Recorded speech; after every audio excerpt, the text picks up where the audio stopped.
I went to a public high school in northern Illinois. It wasn't particularly big or fancy, just your typical suburban school. Rows of red brick buildings, long hallways that smelled like disinfectant and sweat, and those old fluorescent lights that flickered whenever you least wanted them to. This story happened during my sophomore year in 2020. At the time, school was still partly remote due to restrictions, so we only attended in-person classes on certain days. That meant the building was usually half empty, especially in the afternoons. I think that's part of why this whole thing was so terrifying, because when you're alone in a school built to hold 1,000 people, every sound feels louder. Every shadow feels alive. My last period that day was gym. The gym teachers rotated between 2 locker rooms, depending on which was open, and that day, we used the one behind the auxiliary gym, the smaller, older one. It had those narrow aisles between lockers, yellowed tiles, and a flickering light in the back corner that always buzzed like it was about to die. I used to joke with my friends that the light was haunted, but after this day, I stopped joking. We were supposed to run laps outside, but it started raining halfway through class. The teacher told us to change back into our regular clothes and wait inside until the bell. Everyone rushed to the locker rooms, but I was one of the last to go in because I had to help collect the cones from the field. By the time I got there, everyone was already halfway changed. The sound of laughter and locker doors slamming echoed off the tiled walls. Then the fire alarm went off. At first, we thought it was a drill, but it sounded different, slower, more distorted. The gym teacher yelled for everyone to get outside.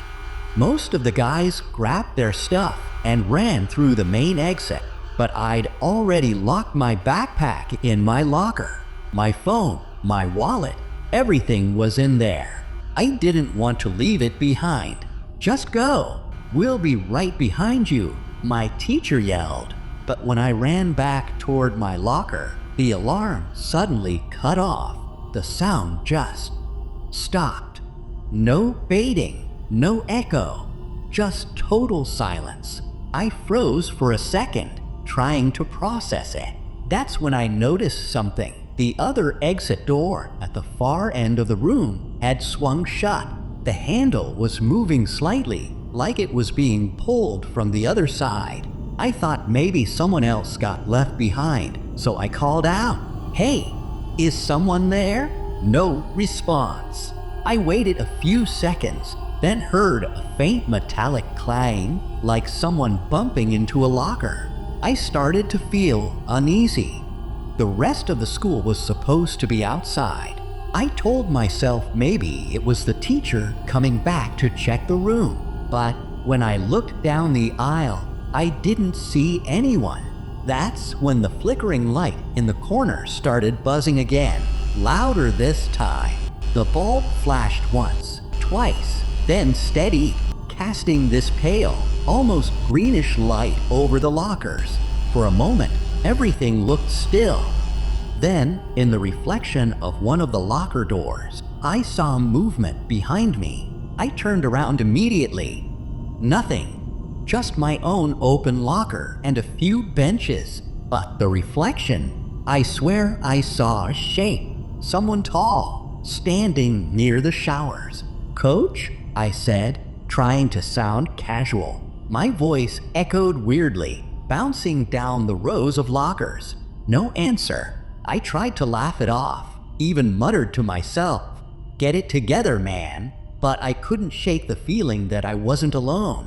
I grabbed my bag, zipped it shut, and started toward the exit, the main door that led back into the gym. I reached for the handle. Locked. That didn't make sense. School doors were never locked from the inside. I pulled harder. Nothing. That's when I heard the other door, the one near the showers, slowly creak open. I turned my head just in time to see it stop halfway. revealing nothing but darkness beyond it.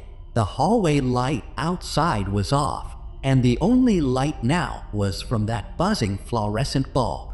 And then the light went out. Pitch black. My body froze. I stood there holding my breath, listening. At first, it was quiet, just the faint drip of a shower head that never fully shut off. Then came footsteps, bare feet slapping lightly against the wet tile. They were coming from the showers. I took a step back, clutching my backpack like it would somehow protect me. The footsteps grew louder, slower. I could tell by the sound that whoever or whatever was walking wasn't wearing shoes. It was this wet, sticky sound, like skin peeling off tile. I whispered, "Who's there?" The footsteps stopped. My heart was pounding so hard I could hear it in my ears. I didn't move. After what felt like forever, I heard the sound again. But this time, it was behind me. I spun around, using the small light from my phone's lock screen as a flashlight. The beam caught the reflection of something on one of the lockers. A faint handprint. A wet handprint. Long fingers, smeared like whoever touched it dragged their hand downward. I backed away, breathing fast, my shoes squeaking on the floor. Then I heard whispering. It sounded like 2 or 3 voices overlapping, coming from the direction of the showers. I couldn't make out words, just murmurs, like someone praying under their breath. I aimed my phone light toward the sound, shaking. The beam flickered across the tiled wall, nothing there. But as I lowered the light, it caught a reflection in one of the metal lockers. A face, not mine. Someone was standing behind the half-open door of the last locker row. I didn't think, I just ran. I sprinted straight toward the emergency exit at the far end. When I hit the bar, it opened, finally. The door slammed against the wall as I burst into the hallway, gasping. The fire alarm started again the moment I stepped out, loud and shrill, echoing down the empty corridors. I didn't stop running until I was outside with the rest of the students. My teacher was talking to the principal near the field. When he saw me, he looked furious and relieved at the same time. "Where the hell were you?" he shouted. Before I could answer, he said something that froze me to the core. The alarm went off because someone pulled it from inside the boys' locker room. But when we checked, no one was there. I told him what I saw, or thought I saw. He looked skeptical, but didn't say anything. Later, when maintenance checked the locker room, they found the light bulb shattered on the floor. There were also small, wet footprints leading from the shower area to the door, but the tiles were completely dry everywhere else. No one could explain it. For weeks after that, I refused to change in that room. I used the bathroom stalls instead. Then, one day, a janitor named Mr. Carver pulled me aside. He said quietly, "You were in the old locker room that day, right?" I nodded. He sighed.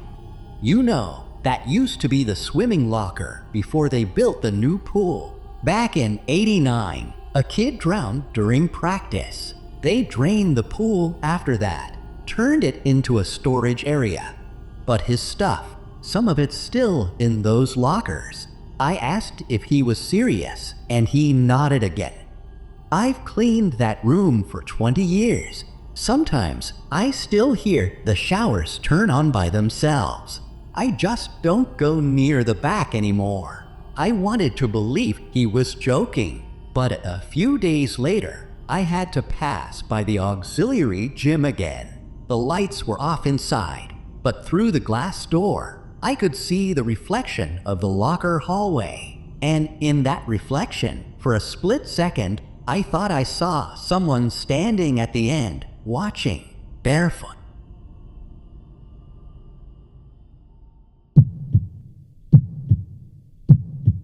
This story happened during my senior year of high school in a small town in Pennsylvania. It was around early November, cold enough that the windows fogged every morning and the heaters in the classrooms clicked and hissed like they were alive.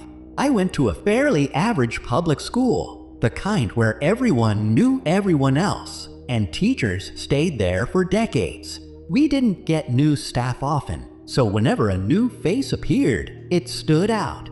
That's what made our new substitute teacher so memorable. Her name was Ms. Heller. At least, that's what she wrote on the board. She showed up on a Tuesday, right after our regular English teacher, Mrs. Conway, suddenly went on medical leave. No one really said what happened. The principal just told us Mrs. Conway would be gone for a while and that a substitute would be filling in. When Ms. Heller walked in, the whole class went quiet. She didn't look like most teachers we'd had before. Her skin was pale, almost paper white, and her hair was jet black, straight, shoulder length, with blunt bangs that almost covered her eyebrows. She wore a long gray coat even though the room was heated. She smiled when she introduced herself, but it was one of those smiles that doesn't quite reach the eyes. "Good morning, class," she said in this flat, measured voice. "I'll be your substitute while Mrs. Conway recovers. I hope we can enjoy our time together." Her tone made a few people laugh quietly, but nobody said anything out loud. I remember glancing at my friend Luke, who sat beside me, and he mouthed, "Weird." We figured she was just nervous until she started the lesson. She told us to take out our notebooks and begin copying a passage she'd written on the board. It was from an old poem, something about graves and forgotten names. I didn't recognize it, and neither did anyone else. The handwriting was strange too, thin, tall letters that slanted just slightly to the left, the kind of writing you'd see in an antique diary. While we copied, she paced slowly between the rows of desks. Her shoes barely made a sound, and she moved with this odd stiffness, like her joints didn't quite bend right. I remember thinking she must have had some kind of leg issue because she didn't seem to swing her arms naturally when she walked. Every few minutes, she'd stop behind someone's chair and just watch them write. Not say anything, just watch. I could feel her stop behind me once. The air seemed to change when she was close, colder, heavier. She leaned forward slightly, so close I could smell her perfume. It wasn't floral or sweet. It smelled like dust and old paper. "Good," she said softly. "You're copying neatly." Then she moved on. That's when I realized she wasn't carrying any lesson plan or attendance sheet. Usually, substitutes had those big folders the office gave them. She had nothing but a small notebook, which she clutched tightly in one hand. By the second day, we started noticing stranger things. For one, she never ate lunch in the teacher's lounge. Instead, she stayed in the classroom during the entire lunch period. If anyone forgot something in there and went back to grab it, she'd already be sitting at her desk, still wearing her coat, staring at the window, or writing in that same little notebook. Luke tried once. He forgot his jacket and went back to get it.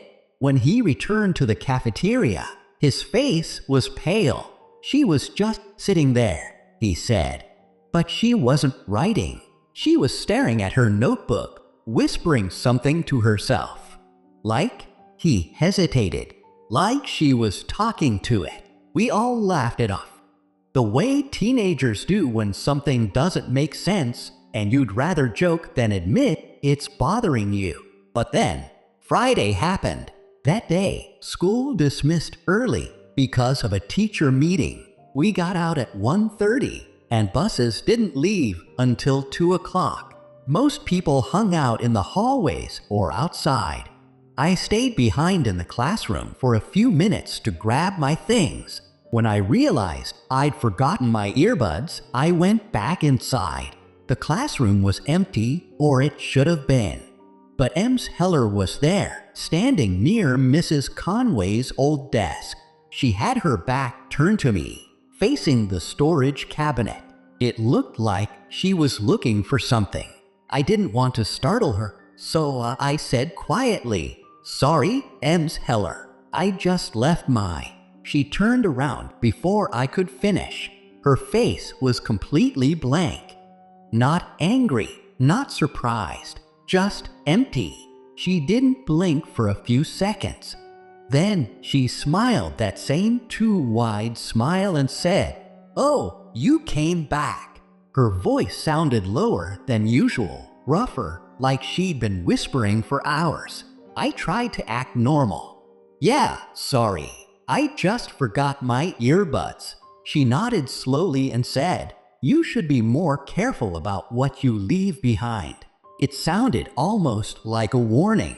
I grabbed my earbuds and started for the door. But then I saw something I can't explain. The notebook she always carried was open on the desk. It wasn't filled with notes or lesson plans. Every page was covered with names, rows and rows of student names, written in that same thin, slanted handwriting. And next to some names, there were marks, small crosses, drawn in red ink. I froze. One of the names near the top, circled twice, was Mrs. Conway. Before I could look closer, Ms. Heller stepped toward the desk and closed the notebook. "You shouldn't be looking at that," she said, still calm, still smiling, but her voice had an edge now, a quiet anger underneath it. I was just, "Go home, Daniel." She had never called me by name before. That night, I couldn't stop thinking about it. I even texted Luke about what I saw, but he told me not to overthink it, that maybe the notebook was just attendance. But something felt wrong. The next morning, the school was buzzing. People were talking in whispers near the lockers.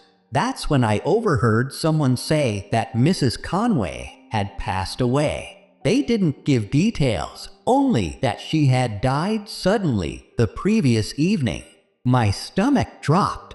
When we got to English class, Ms. Heller was already there, smiling as usual.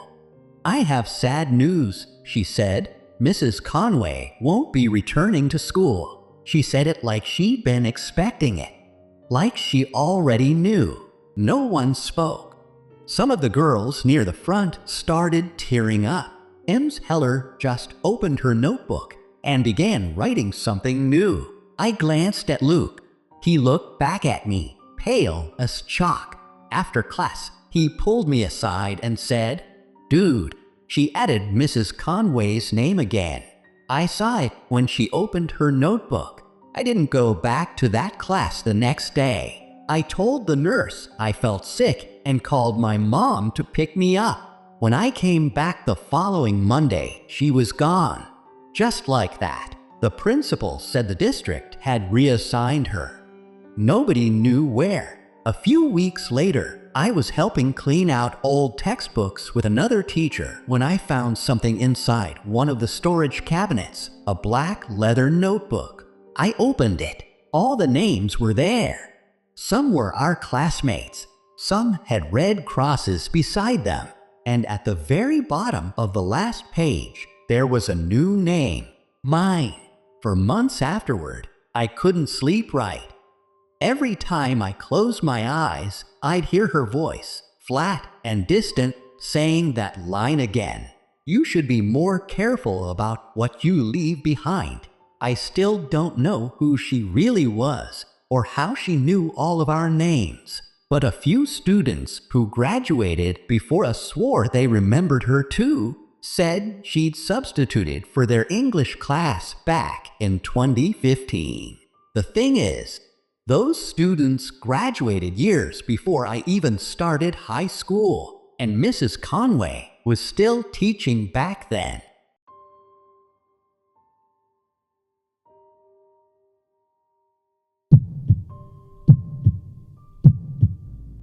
This happened about 5 years ago when I worked as a student assistant at my high school's administration office. It wasn't exactly an exciting job. I mostly helped file attendance sheets, organized paperwork, and sometimes stayed late to help the secretary finish reports. The school was old, one of those 1970s buildings with long, beige hallways, flickering fluorescent lights, and that faint smell of wax and paper that never went away. I didn't mind staying after hours. It was quiet, peaceful even. Most of the time, it was just me, the secretary, and the hum of the ceiling fans. But there was one night I'll never forget. The night I realized that school buildings are never really empty. It was a Thursday in late October. The air outside had that cold, metallic smell that meant winter was close. Mrs. Warden, the office secretary, had asked me to stay a little longer that day to help finish end-of-month reports. She left around 6:30 p.m., locking up her desk and thanking me for staying late. Before leaving, she said, "Just drop the attendance forms on my desk when you're done. And don't forget to turn off the lights before you go, okay?" I said sure. I'd done it 100 times before. By the time I finished, the school was completely silent. The sky outside was dark, and the only light came from the old yellow bulbs in the hallway. I gathered the last stack of papers and walked them down to her office. That's when I noticed something strange. Her door was open. I was sure she'd locked it when she left. I peeked inside. The desk lamp was still on, casting a pale circle of light across the papers. The rest of the room was swallowed in shadow. At first, I thought maybe she'd just forgotten to close it, so I stepped inside to shut it off. But then I saw someone sitting in her chair. I froze. It wasn't Mrs. Warden. The figure was facing away from me, shoulders slightly hunched, one arm moving slowly as if writing something. I could hear the faint scratch, scratch, scratch of a pen on paper. I thought maybe it was one of the other staff members catching up on work. So I said quietly, "Hey, sorry, I didn't know anyone was still here." No response. The scratching stopped. Then, in a low, muffled voice, the person said, "Close the door." Something about the tone made every hair on my arms stand up. It wasn't angry or loud. It was just wrong. I swallowed and said, "I was just about to turn off the lights. Close the door." The voice sounded closer now, even though the person hadn't turned around. I took a step back instead.